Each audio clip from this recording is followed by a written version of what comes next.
Oke, jadi gini, untuk diet ini sendiri tidak harus tujuannya yaitu menurunkan berat badan. Iya, benar sekali. Jadi diet itu tidak hanya menurunkan berat badan, jadi dia juga bisa membantu menaikkan berat badan. Kemudian untuk buah dan sayur sendiri itu dia juga fungsinya selain untuk melengkapi kebutuhan vitamin dan mineral. Kenapa ya? Ini jangan ditayangin dulu.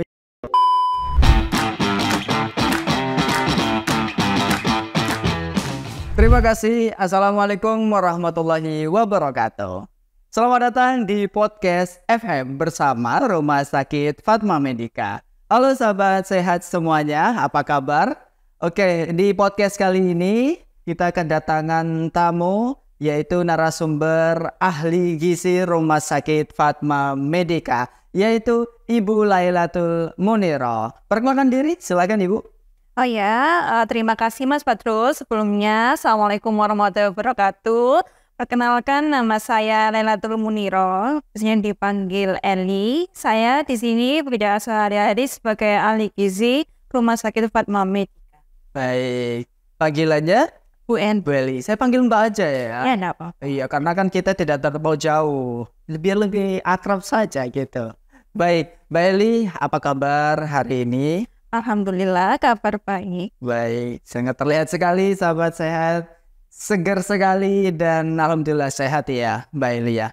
Oke Mbak Eli, sahabat sehat sekalian, untuk Rumah Sakit Fatma Medika kami ada poligizi, yaitu dengan ahli gizi kita, salah satunya dengan Ibu Lailatul Muniro. Untuk jadwalnya sahabat sehat ada di hari Senin sampai hari Jumat di jam 8 sampai jam 4 sore. Jam 8 sampai jam 4 sore. Baik, sahabat sehat sekalian, untuk episode kali ini kami akan membahas tentang seputar gizi atau seputar tentang diet. Seperti itu. Jangan kemana-mana, tonton sampai habis karena untuk pembahasan kali ini sangat menarik sekali dan banyak sekali pembelajaran. Baik, sahabat sehat sekalian, kita ketahui bersama ya, Mbak Eli, bahwa gizi ini atau asupan nutrisi kita sangat butuh sekali, baik dari orang yang tidak mengalami kesakitan dalam arti yang tidak dirawat atau orang yang dirawat di rumah sakit. Jadi gizi ini kita perlu perhatikan dengan secara khusus dan memang secara pasti. Baik, Ibu Eli, untuk gizi ini tidak jauh dengan kata diet. Nah, yang saya ingin tahu, diet sendiri ini apa ya? Diet itu sebenarnya adalah pengaturan pola makan. Jadi pola makannya itu diatur, bukan berarti diet itu harus membatasi konsumsi kita. Begitu. Jadi diet ini adalah satu program untuk mengatur baik itu pola dan jenis serta kadarnya atau porsinya. Oke. Jadi gini, untuk diet ini sendiri tidak harus tujuannya yaitu menurunkan berat badan. Iya, benar sekali. Jadi diet itu tidak hanya menurunkan berat badan, jadi dia juga bisa membantu menaikkan berat badan dan membantu kita menjadi lebih sehat. Ada juga diet ini juga diterapkan untuk beberapa penyakit yang memang butuh pengaturan pola makan, seperti untuk penyakit diabetes, untuk penyakit dengan tekanan darah tinggi, atau penyakit dengan gagal ginjal. Jadi itu ada beberapa penyakit yang memang membutuhkan pengaturan pola makan yang khusus. Oke, baik. Jadi memang perlu ya program diet tersebut ini tidak hanya untuk menurunkan berat badan. Dan memang diet ini bisa jadi adalah program untuk kita menjadi lebih baik. Diet ini sendiri bisa kita terapkan sehari-hari selama ini atau ada program khusus dengan jangka rentang waktu sekian? Sebenarnya diet sendiri itu bisa kita terapkan sehari-hari tergantung pola makan kita. Jadi misalkan kebutuhan kita nih 100%. Nah, tapi kebutuhan makan kita bisa 3 kali makan dengan 2 kali makan selingan, atau 2 kali makan dengan 2 kali makan seringan. Jadi tergantung bagaimana pola makan kita. Yang tadi yang diatur itu adalah porsinya. Porsinya ya? Iya. Dan jenis makanan? Dan jenis makanan itu sebenarnya tidak harus ada pembatasan khusus, kecuali untuk diet untuk penyakit tertentu. Nah, itu baru ada pembatasan makanan khusus. Oke, baik. Dengan kata lain, kalau ingin menurut tujuannya kembali lagi ke tujuan diet ini, kalau ingin mengurangi berat badan, yaitu kita mengatur dengan membatasi yang telah diatur. Iya. Tapi kalau ingin diet untuk menambah berat badan, apakah bisa makan ya sepuasnya, apapun seperti itu dengan jenis dan takarannya atau porsinya? Bukan menambah atau mengkonsumsi makanan sembarangan ya. Jadi untuk menambah berat badan sendiri itu ada trik-trik khusus. Jadi kita pilih jenisnya. Jadi jenisnya itu yang padat kalori. Lebih ke arah situ kalau ingin menambah berat badan. Oke, baik, menarik. Jangan untuk menambah berat badan, kalori ini sendiri yang dianjurkan seperti apa? Nah, kalori sendiri sangat menarik ya. Jadi kebutuhan orang Indonesia itu bermacam-macam, tergantung dari gendernya, usianya, kemudian juga tergantung dari berat badan saat ini sama tinggi badannya. Jadi harus benar-benar dihitung nih, per individu itu kebutuhannya berapa. Oke, baik. Kalau nggak salah saya pernah baca referensi mengenai berat badan, itu ada namanya berat badan ideal. Ya, benar sekali. Antara tinggi badan dengan bobot atau beratnya itu memang harus ideal. Maka dari itu kita tidak bisa sembarangan ya untuk makan seperti itu. Oke, sahabat sehat. Maka dari itu sahabat sehat, apabila ada tujuan yang ingin diraih, maksudnya dari diet tersebut ingin mengurangi atau ingin menambah berat badan, lebih baiknya dikonsulkan saja terlebih dahulu ya dengan ahli gizi. Dari nanti akan dikaji terlebih dahulu. Dari tinggi badan, berat badan akan menghasilkan indeks apa?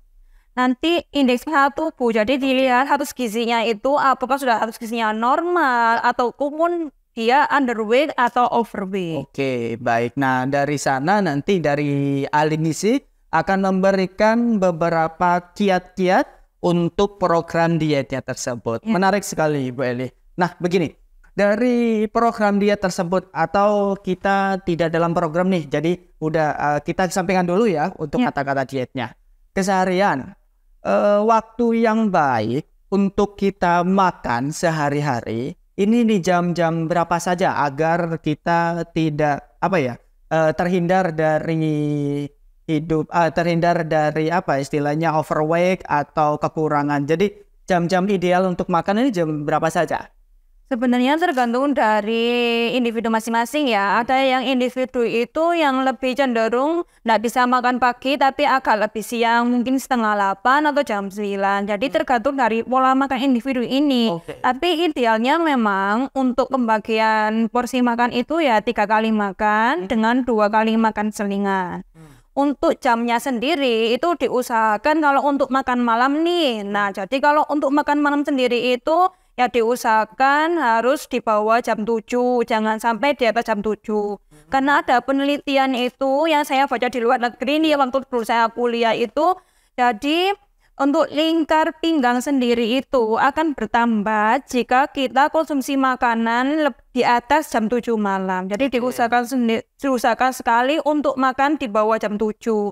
Karena bagaimanapun tubuh kita sendiri itu metabolismenya itu akan berhenti itu di malam hari karena memang tubuh butuh istirahat. Oke, baik, paham. Yang perlu diperhatikan berarti saat makan malam. Iya. Diusahakan sebelum jam 7 ya. Karena kan berhubungan dengan metabolisme yang ada di dalam tubuh, bekerja ini butuh istirahat. Nah, kalau kita ini makan di atas jam 7, khawatirnya resikonya nanti akan menimbulkan ya tadi penyakit metabolik sindrom, artinya tubuhnya tidak akan menyerap nutrisi secara optimal. Oke, baik, sangat menarik sekali Mbak Eli untuk mengenai jam makannya. Oke, ini untuk orang yang tidak sedang perawatan atau yang baik-baik saja. Tentunya untuk program ini semua demi menaikkan taraf hidup sehat kan ya, atau lifestyle yang healthy atau sehat seperti itu. Baik, Mary, saya mau tanya, ini ada beberapa yang sering gitu kita dengar ya. Mungkin kita sering dengar tapi tidak dibahas dalam arti benar atau enggak sih seperti itu. Jadi ada mitos atau fakta ini bahwasannya es batu ya, atau es batu itu bisa bikin gemuk. Jadi kita kalau minum air dingin itu bisa bikin gemuk katanya. Itu seperti apa? Ya, ini menarik sekali ya. Itu sering saya jumpai untuk pasien-pasien yang dipoligizi. Jadi sebenarnya es batu sendiri itu terbuat dari apa sih Mas Badrus? Untuk es batu dari air, Ban? Iya, benar, dari air. Jadi air sendiri itu mengandung kalori 0 atau 0. Jadi kita mengerti ya. Jadi air sendiri itu mengandung 0 kilokalori. Nah, kalau itu dibekukan dan dimasukkan ke dalam tubuh, kira-kira dia bisa menambah berat badan enggak? Logikanya tidak, karena kan hitungan dari hitung-hitungan itu tidak mengandung kalori apapun kan? Iya. Yang menambah berat badan itu tuh kalori? Iya. Oh, gitu. Oke. Jadi apa yang kita makan itu pasti diaptik sama tubuh kita dan diubah menjadi kalori. Nah, kalau sehingga air sendiri itu kan sudah 0 kalori ya. Jadi meskipun ia dibekukan atau dipanaskan, jika dikonsumsi dalam tubuh kita itu akan dinetralisir oleh tubuh. Jadi suhunya itu akan menyesuaikan tubuh kita. Siap. Dengan kata lain kesimpulannya, sahabat sehat, bahwasanya minum air dingin atau minum air es tidak menambah berat badan atau bikin gemuk. Dengan kata lain yang bikin gemuk ini overweight gitu ya? Iya. Ya, sering kalian misal artikan ini jika minum es dengan tambahan gula, misalkan es soda atau mungkin es dengan tambahan sirup. Nah, yang mempengaruhi kalorinya ini bukan esnya, tapi sirupnya ini. Kandungannya. Iya, kandungan gulanya. Menarik. Ini ada pertanyaan lagi dari teman. Meniti pertanyaan nih. Bahwasanya bagaimana jika seseorang yang diet, nah sering membuat atau minum dari seperti itu loh ya. Smoothies. Iya, smoothies, betul sekali. Smoothies. Nah, itu kan istilahnya sering buahnya dijadikan jus ya. Jus. Itu gimana itu? Sebenarnya itu boleh-boleh saja sih. Tadi kan sudah saya bilang kan ada 3 kali pembagian makanan utama dengan 2 kali makanan selingan. Nah, nanti untuk smoothiesnya ini masuk di makanan selingan boleh. Nah, smoothies sendiri itu sebenarnya kan dibuat dari buah atau sayur ya. Jadi smoothies sendiri itu sebenarnya sehat-sehat saja karena ada mengandungan vitamin, mineral, kemudian ada seratnya juga.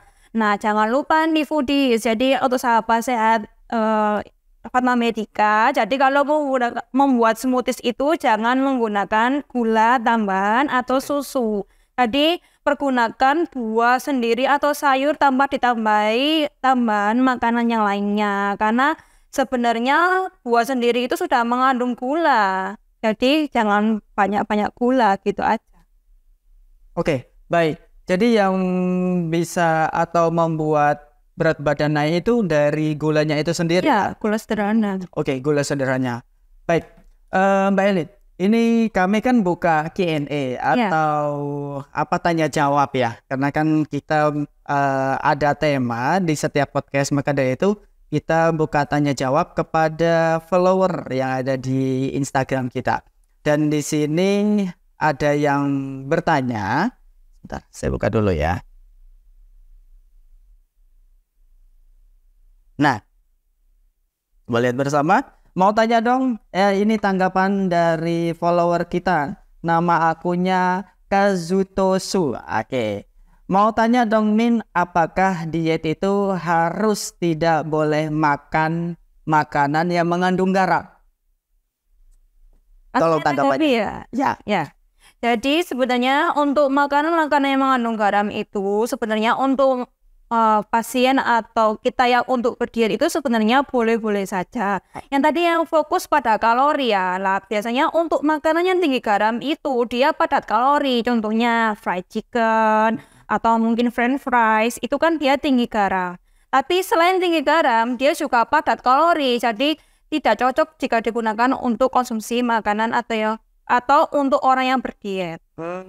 Jadi bukan garamnya yang salah, tapi sekali lagi untuk kandungan kalorinya tadi. Sebenarnya garam sendiri itu kan mineral, dia tidak menyumbang apa-apa untuk berat badan, tapi yang menyumbang itu adalah karbohidrat, protein atau lemak jika dikonsumsi dalam jumlah yang berlebihan. Oke, apapun yang berlebihan tentunya Tidak boleh. tidak boleh. Jadi dari garamnya itu sendiri tidak apa-apa ya? Tidak apa-apa. Oke, Tapi kalau ini untuk pertanyaannya untuk pasien yang dengan gagal ginjal Ya. atau pasien dengan perhatian khusus seperti tekanan darah tinggi, ya memang tidak dianjurkan karena garam sendiri itu dapat menaikkan tekanan darah. Oke, baik.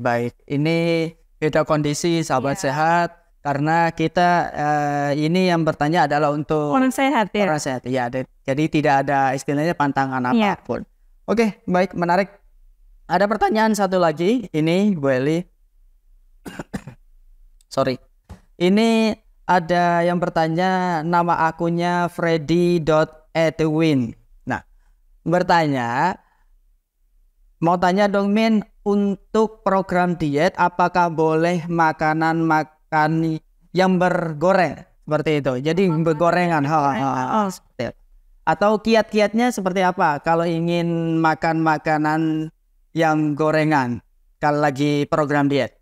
Kalau untuk program diet sendiri sih dianjurkan kalau untuk gorengan memang dibatasi ya, bukan berarti dibatasi itu tidak boleh, tapi dibatasi ini dalam artian boleh tapi tidak terlalu banyak dan gunakan minyaknya itu yang sekali pakai atau 2 kali penggorengan maksimal seperti itu, karena semakin tinggi minyak itu untuk dilakukan proses penggorengan, dia akan mengurai dan menjadi lemak jenuh yang akan berbahaya untuk tubuh kita. Jadi usahakan kalau konsumsi gorengan itu jangan beli gorengannya sudah minyaknya itu berwarna coklat atau warna hitam. Nah itu biasanya kandungan minyaknya sudah jenuh dan akan berbahaya untuk tubuh kita. Sebenarnya gini pengaturannya, kalau misalkan makan pagi sudah gorengan ya usahakan makan siang atau makan malamnya sudah nggak pakai yang digoreng. Oke, baik. Jadi diselang-seling ya? Iya, Maksudnya jadi jangan terus-terusan. ya. Oke, siap Beli.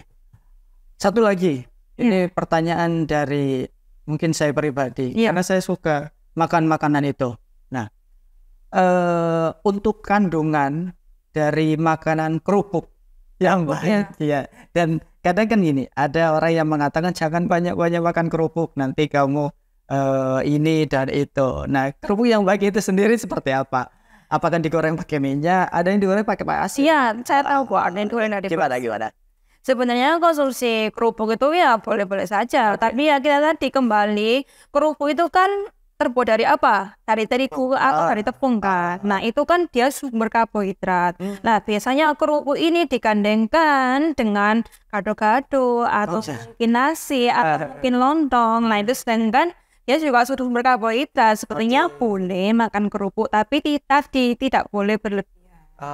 Sedangkan kalau yang salah nih biasanya orang awam ya udah deh makan kerupuk aja sama nasi. Nah, padahal itu sama-sama sumber karbohidrat. Iya.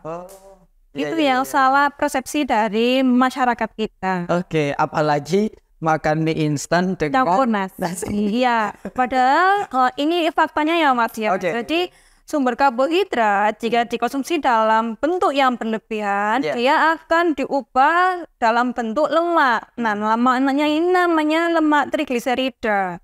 Nah, jadi ini para penonton nih, kalau misalkan dicek TG-nya tinggi, nah hati-hati tuh, berarti sumber karbohidratnya sudah terlalu berlebihan dikonsumsinya. Oke. Untuk menyiasati makan karbohidrat tidak harus dengan nasi saja kan? Iya, tidak harus dengan nasi. Jadi pilih aja mau nasi atau mie atau roti. Nah, jangan sampai ya nasi dicampur mie tadi katanya Mas Badro. Nah, terus setelah itu makan roti. Iya.